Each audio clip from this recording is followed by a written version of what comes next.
कान्हा जंगल घना और हरा भरा था। धूप जंगल के जमीन पर छन छन कर रही थी। एक छोटी सी नदी चिकने पत्थरों पर मस्ती से कलकल कर रही थी। अमर नेवला ठंडा पानी पी रहा था। वह रुका, उसकी नाक फड़क रही थी। नदी के किनारे कीचड़ में कुछ चमक रहा था। अमर पास गया। उत्सुक होकर उसने उस अजीब चीज को देखा।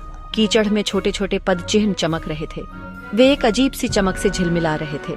अमर ने ऐसा पहले कभी नहीं देखा था। वह वापस भागा, उसका दिल जोर से धड़क रहा था। रिया, आरव! 2 हिरण, एक माँ और उसका बच्चा पेड़ों से बाहर आए। रिया माँ सुंदर और चौकन्नी थी। आरव उसका बेटा जवानी की ऊर्जा से उछल कूद रहा था। देखो! अमर ने अपनी नाक से इशारा किया। रिया और आरव हाँफने लगे। पद चिन्ह झिलमिला रहे थे, सूरज की रोशनी पकड़ रहे थे। मैदान पर एक अजीब सी खामोशी छा गई। उन्होंने इसके बारे में कानाफूसी सुनी थी। क्या यह सच हो सकता है?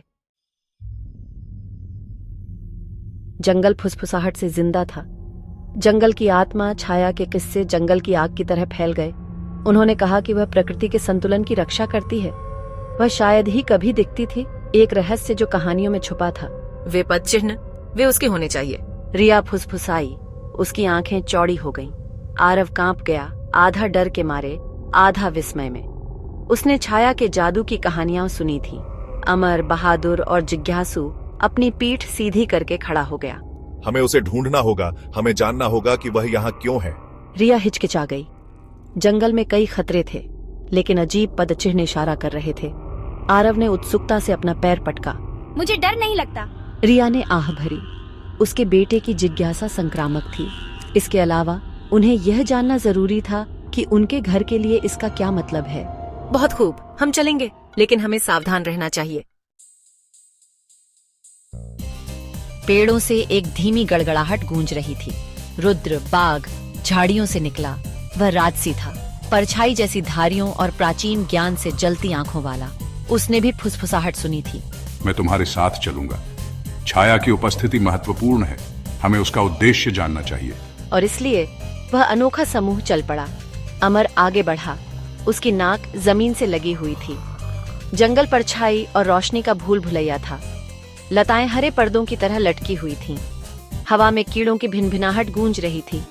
वे कलकल करती नदियों को पार करते और पथरीले रास्तों पर चढ़ते गए। यात्रा लंबी और थका देने वाली थी, लेकिन वे आगे बढ़ते रहे। अंत में वे गुप्त ग्रोव पहुंच गए। यह अलौकिक सुंदरता का स्थान था। झरने काई से ढकी चट्टानों से नीचे गिर रहे थे। हर कल्पनीय रंग के फूल खिले हुए थे और वहां बीच में छाया खड़ी थी। वह अलौकिक थी, पानी पर चांदनी की तरह झिलमिला रही थी। उसकी आंखों में युगों का ज्ञान था। जानवरों ने सम्मान में अपने सिर झुका लिए। छाया मुस्कुराई। एक दीप्तिमान प्रकाश ग्रोव को भर रहा था। जंगल बदल रहा है, संतुलन नाजुक है, तुम्हें इसके रक्षक बनना होगा। एक छोटा सा बंदर किरण उत्साह से चिल्लाया। शांति भंग कर दी। छाया ने भौहें चढ़ाईं। जंगल कोई खेल का मैदान नहीं है, इसकी लय का सम्मान करें, इसके जीवों की रक्षा करें। किरण शर्मिंदा होकर सिकुड़ गया। छाया ने दूसरों की ओर देखा। उसकी आंखों की गहराई में एक संदेश था।